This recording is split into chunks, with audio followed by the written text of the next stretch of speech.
नमस्कार। तो हमारे शहरों में आजकल जो हो रहा है वो एक गंभीर समस्या बन गई है। हर तरफ पेट्रोल पंपों पर लंबी लंबी लाइनें हैं, लोगों में एक बेचैनी सी है। लेकिन सवाल ये है कि क्या घबराहट ही इसका जवाब है?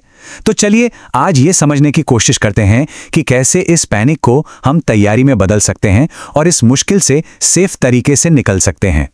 ये लाइन पढ़कर थोड़ा झटका लगता है ना, पर ये कोई मनगढ़ंत कहानी नहीं है, ये आज की असलियत है। लोग इतनी हताशा में हैं कि ऐसे से कदम उठा रहे हैं जो बस बहुत ज़्यादा खतरनाक हैं। ये सिर्फ पेट्रोल जमा करना नहीं है, ये तो अनजाने में अपने घर, अपने परिवार के लिए एक बहुत बड़ा खतरा तैयार करना है। देखिए होता क्या है ना, जब डर हावी हो जाता है तो लॉजिक अक्सर पीछे छूट जाता है।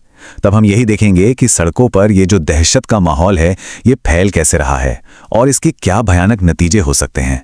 असल में ये दहशत इस कमी की समस्या को और भी ज्यादा बिगाड़ रही है। 700 लीटर, जरा सोचिए ये नंबर, एक छोटी कार की टंकी से लगभग 20 गुना ज्यादा। अब जाहिर सी बात है, इतना सारा पेट्रोल कोई अपने पर्सनल इस्तेमाल के लिए तो नहीं रख रहा। ये तो साफ साफ मामला है अवैध जमाखोरी का, काला बाजारी का, मतलब संकट के समय में मुनाफा कमाने का। लोग पेट्रोल जमा कर रहे हैं, और किसमें? बाल्टियों में, दूध के कैन में, और तो और प्रेशर कुकर और पानी की टंकियों जैसी चीजों में। दिक्कत यह है कि इनमें से एक भी कंटेनर पेट्रोल जैसे हाईली फ्लेमेबल लिक्विड को सुरक्षित रखने के लिए बना ही नहीं है। ये तो सीधे सीधे एक भयानक हादसे को न्योता देना हुआ। तो सवाल ये है कि आखिर ये सब इतना ज्यादा खतरनाक है क्यों?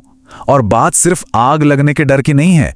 घर में जमा किया हुआ ईंधन एक तरह से एक अदृश्य टिक टिक करता हुआ टाइम बॉम्ब है, और इसके पीछे का कारण बहुत ही सिंपल से विज्ञान में छुपा है। तो मुख्य कॉन्सेप्ट है वॉलेटिलिटी का। पेट्रोल जो है वो एक हाईली वॉलेटाइल लिक्विड है।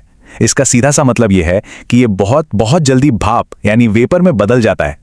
कभी बाइक में पेट्रोल भरवाते समय जो एक तेज महक आती है ना, वो असल में पेट्रोल की भाप ही तो है। अब यहां पर फर्क बिल्कुल साफ है।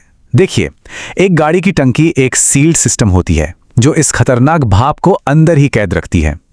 लेकिन इसके बिल्कुल उलट, एक खुली बाल्टी या कुकर में पेट्रोल लगातार हवा के संपर्क में रहता है, और इससे क्या होता है? वो बहुत तेजी से भाप बनकर फैलता रहता है। और असली खतरा यहीं से शुरू होता है। पेट्रोल की ये जो भाप है ना, वो हवा से भारी होती है, तो वो ऊपर नहीं उड़ती, वो नीचे जमीन पर बैठ जाती है। फर्श पर एक ऐसी परत बना लेती है जो हमें दिखाई नहीं देती, एक अदृश्य ज्वलनशील धुंध की तरह। अब सोचिए, घर में फ्रिज के कंप्रेसर से निकली एक छोटी सी चिंगारी, या बिजली के स्विच का एक मामूली सा स्पार्क, बस इतना ही काफी है पूरे कमरे को एक आग के गोले में बदलने के लिए। तो चलिए अब बात करते हैं कि इस ईंधन को जमा करने के गंभीर नतीजे क्या हो सकते हैं, क्योंकि ये सिर्फ खतरनाक नहीं है, ये गैर कानूनी भी है, और इससे जेब पर भी बहुत भारी असर पड़ता है। जरा इस नंबर को देखिए, 50%। इसका मतलब ये हुआ कि जो लोग इस तरह गलत कंटेनरों में पेट्रोल जमा कर रहे हैं, वो अपना आधा पैसा सचमुच में हवा में उड़ा रहे हैं। तो ये सिर्फ खतरनाक ही नहीं, बल्कि आर्थिक रूप से भी एक बहुत बड़ी नासमझी है। और फिर आते हैं कानूनी नतीजे, जो बहुत ही सीरियस है। आवश्यक वस्तु अधिनियम 1955 के तहत 7 साल तक की जेल हो सकती है। इसके अलावा जो नई भारतीय न्याय संहिता है यानी BNS, उसकी धारा 287 में लापरवाही के लिए अलग से सजा है। और हाँ, सिर्फ खरीदने वाला ही नहीं, जो पेट्रोल पंप इस तरह से ईंधन बेच रहे हैं उनका लाइसेंस भी रद्द हो सकता है। मतलब कानून की नजर में दोनों ही जिम्मेदार हैं। और ये संकट सिर्फ पेट्रोल तक ही नहीं रोका है। LPG सिलेंडर का सोचिए, जो सिलेंडर आधिकारिक तौर पर 913 रुपए का है, वही काला बाजार में 5000 रुपए तक में बिक रहा है। ये दिखाता है कि कैसे संकट के समय में लोगों की मजबूरी का फायदा उठाया जाता है। तो ठीक है, हमने समस्याओं को तो काफी विस्तार में समझ लिया। अब जरा समाधानों पर ध्यान देते हैं। घबराने की जगह हम सब मिलकर समझदारी से अपनी खपत कम करके और सुरक्षित रहकर एक सकारात्मक बदलाव ला सकते हैं। ये कुछ बहुत ही आसान से तरीके हैं जिनसे रोजमर्रा की जिंदगी में ईंधन बचाया जा सकता है। जैसे छोटी दूरी के लिए पैदल चले गए या साइकिल उठा ले, पब्लिक ट्रांसपोर्ट जैसे बस या मेट्रो का इस्तेमाल किया, और हाँ, ट्रैफिक सिग्नल पर अगर 30 सेकंड से ज्यादा रुकना है तो इंजन बंद कर दिया।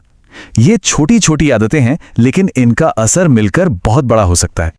चलिए अब गाड़ी से निकलकर घर की रसोई में चलते हैं, क्योंकि जिस तरह से पेट्रोल बचाया जा सकता है, बिल्कुल उसी तरह हम LPG गैस भी बचा सकते हैं। इससे सिलेंडर भी ज्यादा दिन चलेगा और हमारा घर भी ज्यादा सुरक्षित रहेगा। ये भी कुछ बहुत ही व्यावहारिक उपाय हैं जो हर घर में अपनाए जा सकते हैं, जैसे खाना बनाते समय बर्तन को ढककर रखना। इससे गर्मी अंदर रहती है और खाना जल्दी पकता है, गैस बचती है। गैस बर्नर को साफ रखने से लौ अच्छी आती है और गैस बर्बाद नहीं होती। इन छोटी छोटी आदतों से ना गैस सिलेंडर आराम से कई दिन ज्यादा चल सकता है। और हाँ, गैस की कमी से निपटने का एक और तरीका है बिजली के उपकरणों को अपनाना। इंडक्शन स्टोव हो गया या इलेक्ट्रिक कुकर, ये न केवल गैस बचाते हैं बल्कि हमें ऊर्जा का एक और स्रोत भी देते हैं। इससे गैस पर हमारी निर्भरता कम होती है। तो आखिर में ये सवाल हम सबके लिए है, जब भी कोई ऐसी मुश्किल आती है तो हमारा व्यवहार कैसा होता है?